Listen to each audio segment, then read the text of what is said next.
Chaque année, plus de 36 millions de vols commerciaux décollent et ce nombre ne cesse d'augmenter. Les voyages en avion peuvent être déroutants pour ceux qui le font la première fois et il y a beaucoup de choses que même les grands voyageurs ignorent.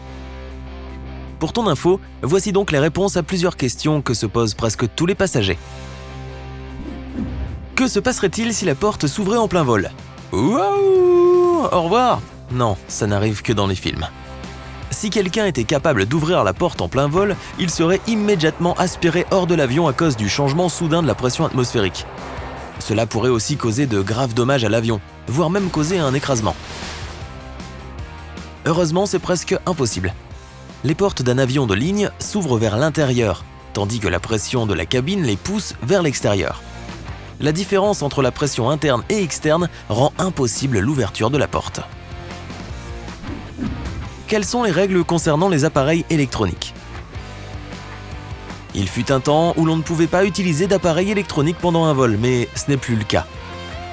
La plupart des compagnies aériennes te laissent utiliser de petits appareils, tant qu'ils sont en mode avion.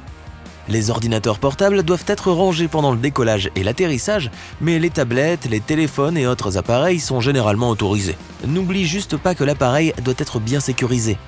Tu peux l'avoir dans ta main ou dans ta poche, mais pas sur tes genoux ou sur la tablette.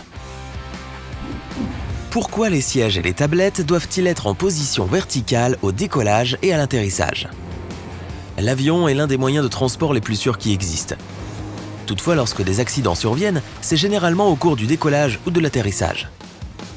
En cas d'urgence, la dernière chose dont on a besoin est de rester coincé dans son siège.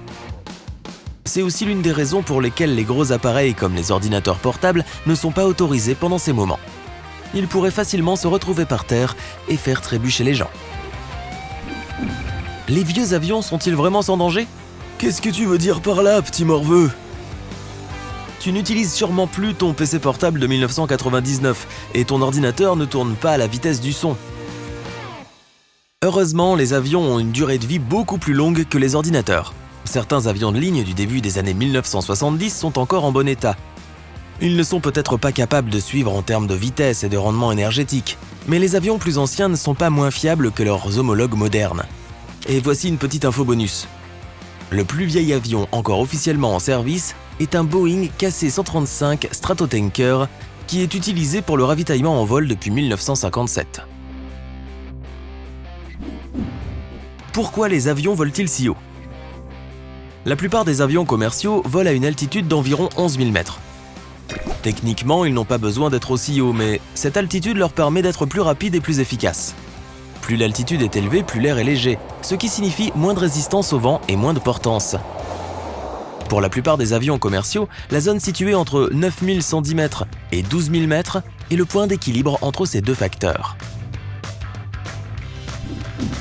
Pourquoi les stores des hublots doivent-ils être ouverts lors de l'atterrissage ?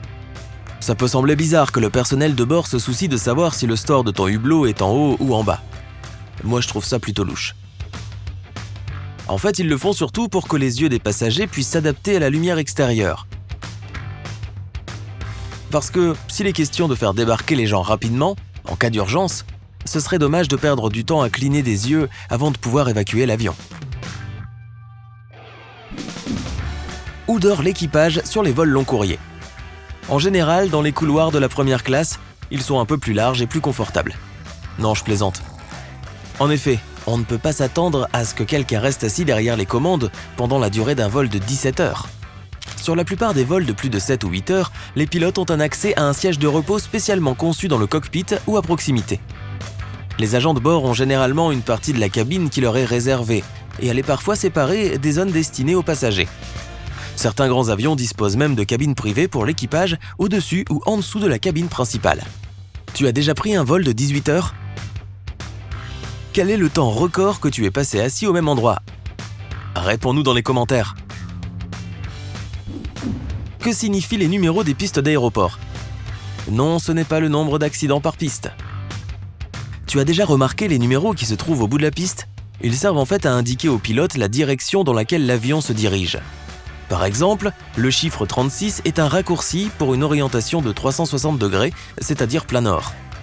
En plus des chiffres, les lettres R et L indiquent si la piste la plus proche est à droite ou à gauche.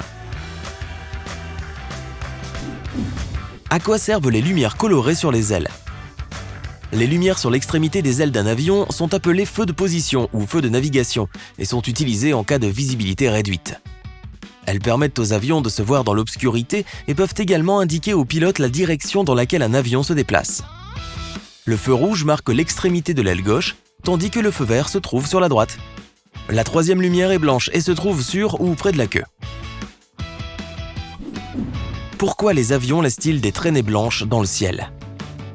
Ces traînées sont facilement confondues avec les gaz d'échappement des moteurs, mais la plupart ne sont rien d'autre que de la vapeur d'eau. Pendant un vol, l'humidité de l'air s'accumule dans les moteurs avant d'être évacuée avec les gaz d'échappement. L'air chaud et humide qui sort des moteurs se mélange à l'air sec et glacé que l'on trouve en haute altitude, ce qui donne naissance à de longues et fines lignes de vapeur. Selon l'humidité, les traînées de condensation se forment et restent visibles plus ou moins longtemps. Qu'est-ce que cela signifie lorsque l'équipage fait un temps mort? Est-ce qu'ils ont été méchants et doivent aller au coin? Non. Selon la réglementation, les pilotes ne peuvent pas être en service plus de 14 heures d'affilée et ils ne doivent pas être aux commandes plus de 9 heures. Le terme « temps mort » fait référence au moment où l'équipage a travaillé le nombre d'heures maximum. Il s'agit principalement d'une question de sécurité. Elle est donc prise très au sérieux. Heureusement, la plupart des compagnies aériennes prennent soin de programmer les équipes en fonction de ces normes. Que fait-on des objets confisqués par la sécurité avant l'embarquement? Tu veux voir ce qu'il y a dans mon garage? Non, pas vraiment. Si tu te retrouves avec un objet interdit, la sécurité te laissera généralement partir pour le mettre dans ta voiture. La plupart des aéroports offrent également la possibilité de le mettre dans tes bagages en soute. Si le temps presse pour embarquer, tu peux leur demander de le garder dans les objets trouvés jusqu'à ton retour, mais attention, ce n'est pas toujours facile de récupérer ses affaires. Et avant de nous quitter, voici une dernière anecdote en bonus. Les ordinateurs portables font partie des objets les plus souvent laissés à l'aéroport. En fait, comme les PC portables doivent être sortis de leur étui pour être inspectés, il est très fréquent que les passagers oublient leur ordinateur et repartent avec un sac vide.